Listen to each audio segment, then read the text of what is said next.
Vocês já pararam para pensar que quando nos é retratada a realidade nos animes, mangás e filmes, a história tende a ser um tanto quanto sombria? Bom, gente, é sobre tudo isso que nós vamos conversar aqui nesse vídeo com a entrevista do autor de Oshinoko, o Aka Akasaka, que traz alguns pontos muito relevantes, não só sobre o anime e suas inspirações, como também muitas coisas que a gente pode analisar e trocar aqui uma ideia. Para isso, eu vou estar trazendo aqui essa entrevista para vocês, espero que vocês curtam e já agradeço logo de antemão a todo mundo que vai deixar aquele famoso like idol aí embaixo, para todo mundo que vai se inscrever e que está acompanhando junto comigo Oshinoko, beleza? Muito obrigado a todos que estão conferindo aqui esse vídeo e vamos direto para ele sem muita enrolação, porque eu sei que vocês já ou se inscreveram, já deram like aí, porque vocês vão acompanhar esse vídeo até o final.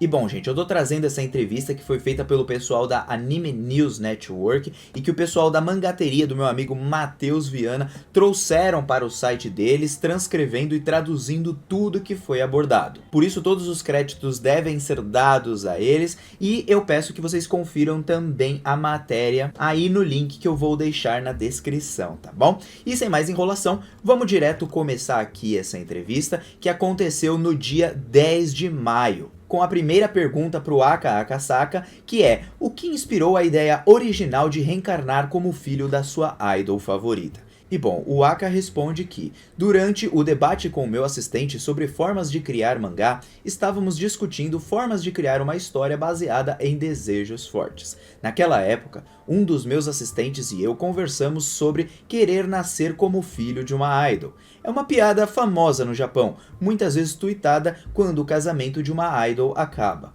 Eu escrevi a ideia no meu livro de ideias para histórias e um tempo depois eu comecei a ouvir mais e mais resmungos e reclamações sobre a indústria do entretenimento na versão live action de Kaguya-sama de meus amigos streamers. Eu pensei que essa era a hora certa de criar uma história sobre a indústria do entretenimento e percebi que eu poderia utilizar a ideia que eu tive lá atrás. E é bem interessante da gente ver aqui que a ideia dele parte do conceito de criar um desejo forte, do que a gente tem ideia como um desejo forte, ou seja, o que está diretamente ligado na mídia, o que é moda naquele momento. E provavelmente a moda naquele momento seria os desejos fortes que a gente tem acerca de alguma coisa. E aí ele encontrou, através da sua própria história, que tem um live action, porque Kaguya-sama tem um live action, e ali ouvindo vários resmungos e talvez até xingamentos e ofensas aos atores, à série que foi produzida para TV, ele teve a ideia de falar sobre a indústria do entretenimento.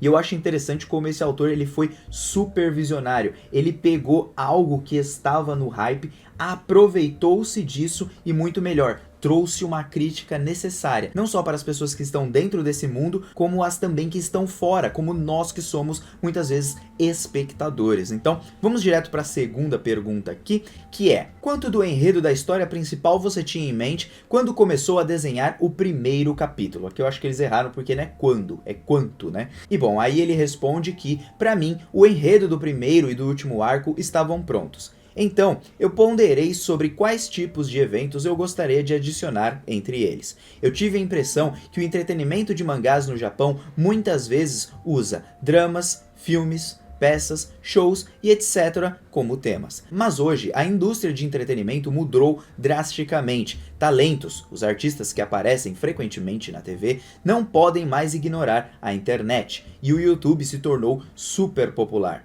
Filmes são assistidos com legendas, peças são cada vez mais adaptadas de animes e mangás e tem até casos de né, que eu não posso falar aqui o nome, decorrentes de reality shows. E provavelmente aí ele está se referindo à morte de uma lutadora japonesa que participou de um reality show e depois dela ter participado, ela sofreu diversas ofensas, bullying, cyberbullying e graças a isso ela acabou ali dando um fim à sua própria vida. E bom, continuando a resposta dele, considerando todos esses fatos, decidi trazer um assunto contemporâneo, algo que está acontecendo no mundo real do entretenimento japonês de hoje em dia. E esse foi o primeiro conceito. É bem legal de reparar aqui, gente, que ele vai explicar até mesmo na própria entrevista que a indústria do entretenimento japonês é diferente da americana, brasileira, entre outros países. O que eles consomem lá e a forma com que lidam é totalmente diferente da nossa. Por isso, pra gente se apegar a Oshinoko, que tem muitas verdades, mas muitas delas se baseiam na vivência japonesa, a gente precisa entrar sobre esse âmbito cultural deles. O que eu quero dizer aqui é,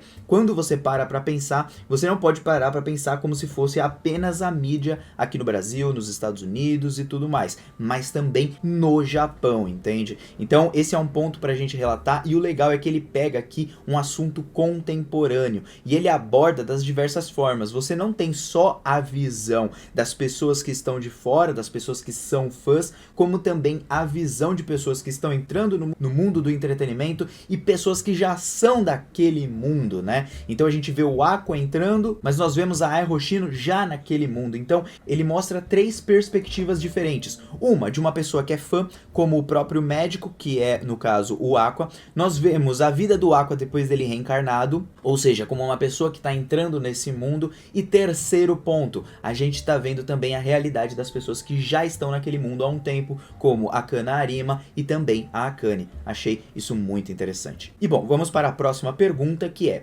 dado os primeiros capítulos do mangá, que são muito rápidos cronologicamente, que tipo de coisas você manteve em mente quando desenhava Ai e as crianças? E bom, a parte principal da série começa no volume 2 do mangá e no episódio 2 do anime. E já que a revista onde o mangá é serializado, que no caso é a Young Jump, é voltada para leitores adultos, eu indico que é uma história mais adulta em locais-chave da história. Então aí ele responde que ele teve uma mente um pouquinho mais ligada ao público adulto para que essa história os alcançasse, mas com certeza alcançou também os adolescentes japoneses, até porque eles fazem parte do mundo do entretenimento como fãs ou até mesmo como youtubers e tudo mais. Então olha só que interessante os conceitos que ele traz a partir do momento que ele desenha a Ai e as próprias crianças, né? E aí nós temos a próxima pergunta, que é: como vocês se conheceram? No caso ele está se referindo a Mengo Yokoyari, e Mengo Yokoyari é a pessoa que escreveu o mangá de Kuzuno Honkai, sabe? Esse mangá que é muito bom.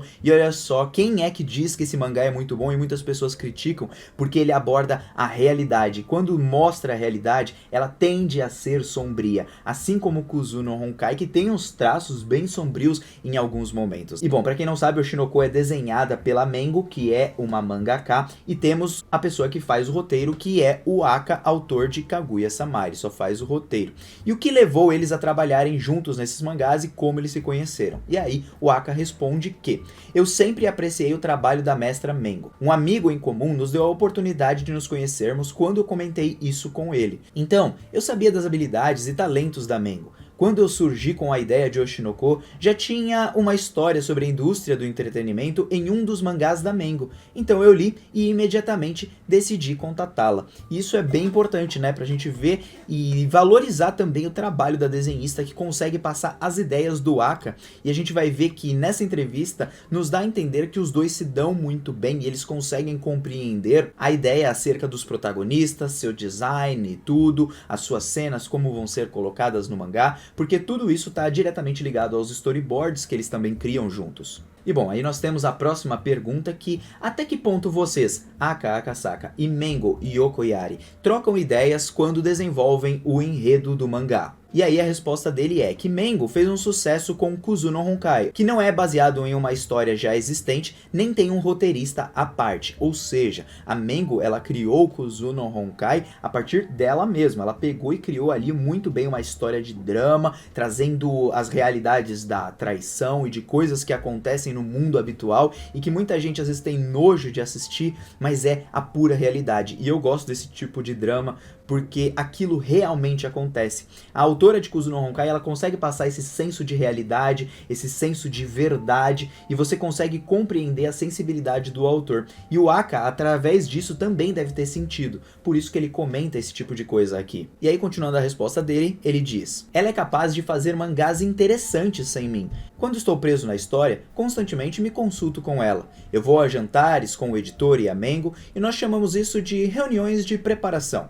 Mas mas nós só ficamos jogando conversa fora mesmo. Basicamente, pense nisso como eu tendo um fluxo da história na minha cabeça e quando eu travo, eu me consulto com alguém. E daí nós percebemos que quando ele tá meio travado na história sobre o que ele quer abordar, ele pode ter ali algumas ideias com a Mengo também, que já também escreveu roteiros de mangá, até porque ela já teve o seu próprio mangá.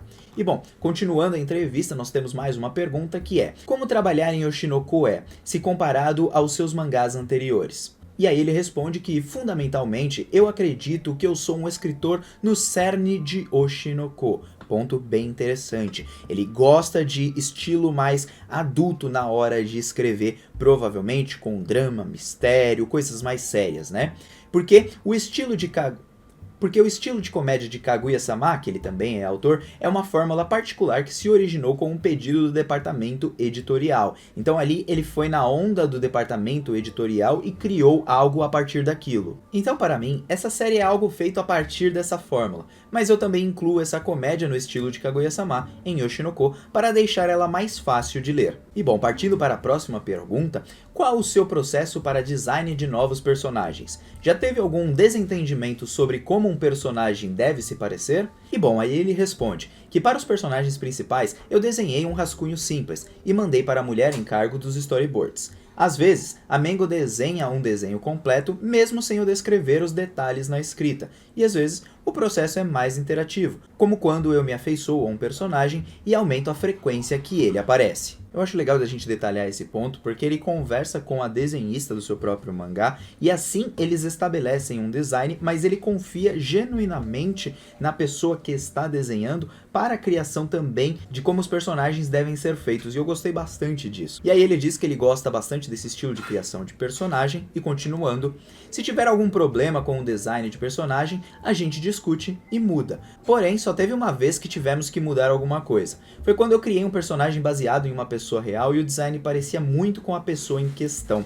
Oshinoko usa partes de histórias reais dentro de seu enredo, mas não é um documentário e definitivamente não quer atacar pessoas reais. Eu adapto eventos que podem acontecer na história baseado nas regras da indústria do entretenimento atual. Essa obra é uma ficção. E aí é bem legal de ver, porque ele toma cuidado ali através dos seus desenhos e tudo, através da sua história, para que também as pessoas não comecem a atacar o pau ali na própria mídia do entretenimento e esse tipo de coisa. Porque ele sabe o risco que essas pessoas correm através do momento que você coloca esse tipo de história no ar. Olha só como o cara, ele pensa bem ali, ele toma bastante cuidado com isso, porque foi naturalmente o hate, as pessoas julgando os outros ali, fazendo aquele cyberbullying no caso, que fizeram com que algumas pessoas famosas, até mesmo no Japão, acabassem tirando a própria vida. Pra ver como isso daí é bem preocupante, né? Esse é um tema bem atual hoje em dia na internet, com o excesso de informação que a gente acaba recebendo.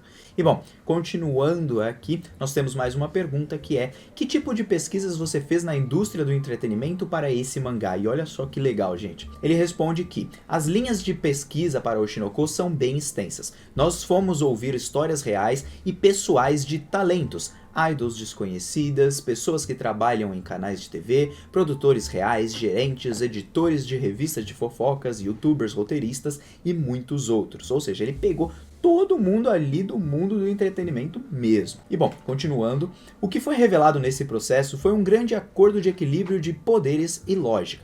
E tem algumas insatisfações como: A não está levando B a sério, B não está levando C a sério, e C não está levando A sério, que aparecem em circunstâncias e regras específicas. Às vezes, eu acho que se eles trabalhassem com esse entendimento, os talentos e as pessoas ao redor deles poderiam trabalhar sem estresse. Ou seja, se as pessoas conversassem mais entre si, tanto o diretor, gerente, todo mundo que está dentro do mundo do entretenimento, antes de discutir ou só ficar naquele diz que me disse, acho que eles trabalhariam melhor. Pelo menos essa é a visão ali do autor. Só que às vezes não tem tempo de conversar com a pessoa que está atuando, esse tipo de coisa, eles precisam só grava, ou só edita, ou só produz, ou só segue a linha aqui do que eu criei e pronto, acabou. E às vezes acaba saindo algumas tranqueiras por aí. E bom, continuando a resposta dele, eu ouvi que a indústria do entretenimento japonesa e dos Estados Unidos são completamente diferentes. Na indústria do entretenimento do Japão de hoje, não tem sindicato de talentos e escritores, não tem garantias, audições podem ser desconsideradas para elencos, oportunidades são dadas baseadas no equilíbrio de poderes entre as empresas e basicamente você não pode ir contra o seu gerente, esse tipo de coisa. E elas continuam a acontecer dessa forma. Se vocês leitores estadunidenses, né, no caso aqui ele está se referindo ao pessoal do Anime News Network, que veio dos Estados Unidos, puderem aproveitar a leitura de Oshinoko com um conhecimento dessa situação única japonesa, vocês podem aprofundar seu entendimento da história. Então aí o que ele está querendo dizer é que Oshinoko ele é mais baseado na situação japonesa, que tem um mundo do entretenimento diferente, não tem sindicato pelo que ele aborda lá, e é muito baseado nas empresas que patrocinam essas idols. Você vê que uma empresa ela tem vários grupos de idols, como é abordado em Oshinoko, que é algo que não é tão comum aqui no Brasil, ou pelo menos nos Estados Unidos. A gente vê que lá é um pouquinho ou um tanto quanto diferente. E o que eu achei legal dessa parte assim da entrevista que mais me chamou a atenção é que, além dele fazer uma grande pesquisa, ele conseguiu abordar tudo de uma forma tridimensional. E tridimensional porque eu quero dizer que ele aborda de 3 lados diferentes. Ele aborda o lado também do produtor, dessas pessoas, e ele consegue abordar todos de uma forma assim muito sensível, crível e até mesmo passando humanidade para cada uma daquelas pessoas que você nem conhece, que aparece na telinha da TV, mas você não sabe que enfrenta diversos problemas e tudo na sua vida pessoal. Então eu acho que ele tem uma sensibilidade legal para isso tudo, para entender também o lado até mesmo do gerente, que a pessoa não pode ir contra, como ele diz aqui, no mundo do entretenimento japonês. Só que ao mesmo tempo ele também humaniza essa pessoa, não trazendo ela como um carrasco. E isso faz com que a história ela não só fique incrível, mas também que você não tenha aquele conceito de bem e mal, e o cara é super mal, então ele vai ser mal eternamente, e bem, ele vai ser super bem eternamente, vai ser bom, né, no caso. Então não existe isso. Eu acho isso muito legal porque é uma história tecnicamente real, que acontece de fato. Então são eventos reais, né? Então essa parte é bem interessante, gostaria de saber o que vocês acharam também. E aqui, por último, a última pergunta, que é: o que inspirou você a retratar o mundo das idols de um jeito tão sombrio e dramático para uma obra ficcional? E aí ele responde: teve um caso de um membro do elenco sendo atacado por um fã que viu uma foto da notícia do lançamento de um filme, provavelmente se referindo a Kaguya-sama. E quando isso aconteceu, a pessoa pareceu ser muito durona, mas quando nos tornamos amigos, ela confessou que estava muito machucada emocionalmente. Então aqui ele mostra que um ator, uma pessoa do mundo do entretenimento mesmo, foi atacado por um fã, sei lá por quê. E aí quando isso aconteceu, pareceu que ela lidou numa boa, na tela da TV tava tudo de boa, nossa, não, tá tudo tranquilo, aconteceu e tal. Só que quando ele conheceu essa pessoa pessoalmente e se tornou até amigo, ela estava muito machucada emocionalmente com esse ataque. Não só esse ataque, mas também o cyberbullying, os xingamentos na internet que acontecem, né? E aí então, continuando aqui a resposta dele, que quando ele descobriu isso, percebeu que os talentos escondem suas verdadeiras emoções pelo bem de seus empregos e dos fãs que os apoiam. Ou seja, pelos fãs que dão amor para aquela pessoa, ou seja, que apoiam aquele trabalho, ou seja, as pessoas que, por exemplo, estão acompanhando aqui o canal. Por vocês, eu faço alguma coisa, mesmo que uma pessoa esteja ali me xingando ou me maltratando, entende o ponto? Então não só pelo dinheiro, mas também pelo carinho que ele acaba adquirindo pelos fãs, ele acaba continuando aquele trabalho mesmo que o machuque bastante. E aí, continuando a resposta, que com o crescimento da internet, nós vivemos em uma sociedade onde as vozes dos fãs são diretamente ouvidas. Eu quero que as pessoas saibam como jovens talentos estão sendo machucados, explorados e sofrendo. Eu acho que essa obra também faz as perguntas sobre como pessoas deveriam lidar e tratar esses talentos. Eu acho que é correto dizer que quando eu escrevo sobre a realidade, naturalmente a história se torna sombria. E aí nós terminamos a entrevista e esse é um ponto legal, né? Porque aqui mesmo que ele dê bastante foco para os jovens talentos, pessoas que são exploradas ali no mundo da música ou então no mundo do entretenimento, que são atrizes, atores e por aí vai, ele também traz a realidade daquele ambiente e a partir disso o que ele faz? Ele faz uma reflexão para o próprio leitor ou até mesmo a pessoa que está acompanhando o desenho e tal, para ele ter noção de que aqueles xingamentos, aquelas ofensas e aquelas pessoas que são um pouco mais radicais radicais ali, quando não gostam de alguma coisa, para elas aprenderem a lidar com isso e não tratar os jovens talentos de uma forma tão ruim. Às vezes nem sempre é culpa do próprio autor, mas sim também tem culpa ali do diretor, mas às vezes também não tem culpa do diretor, é do próprio ator ou atriz que está passando ali na cena. Então ele aborda todas essas formas para a gente aprender a lidar não só com jovens talentos, mas as outras pessoas que estão ao redor, como a própria Miyako, que passa a ser mãe ali da Ruby e do Aqua, e para você ver que nem todos eles são ruins, às vezes eles são ruins por um tempo, mas depois eles mudam também. Então é sobre você compreender e ter empatia pela outra pessoa que você sequer conhece e está do outro lado. Achei essa entrevista sensacional, muito interessante, e a história, claro, se torna sombria porque retrata a própria realidade. A realidade que muita gente tenta não ver, a própria realidade que muita gente tenta pegar assim, poxa, tem um negócio mais sério no anime, tem uma cena, né, de morte, ou então tem uma cena que alguém tá explorando alguém, ou então alguém tá estrunfando, né, vamos colocar assim, alguém. Bom, gente, isso acontece, e na arte eu acho que isso é permitido se isso não é romantizado, ou então se isso não é explorado de uma forma de sexualizar e tudo para dar prazer para uma outra pessoa, mas sim ao retratar a realidade de algo. E eu acho que quando se retrata alguma coisa assim, a obra ganha um nível muito maior, porque não só o drama consegue ser muito conciso, mas também consegue ser muito real. Você consegue ver aquilo de verdade e falar: meu, isso realmente acontece. Então, foi essa entrevista aí, né? Um agradecimento mais uma vez ao pessoal do Mangateria. O vídeo deve ter ficado um tanto quanto longo, mas eu acho que foi legal de vocês acompanharem. Não se esqueçam de deixar aí os seus comentários e eu estou indo nessa. Até um próximo vídeo. Um beijo no coração. Fui, valeu!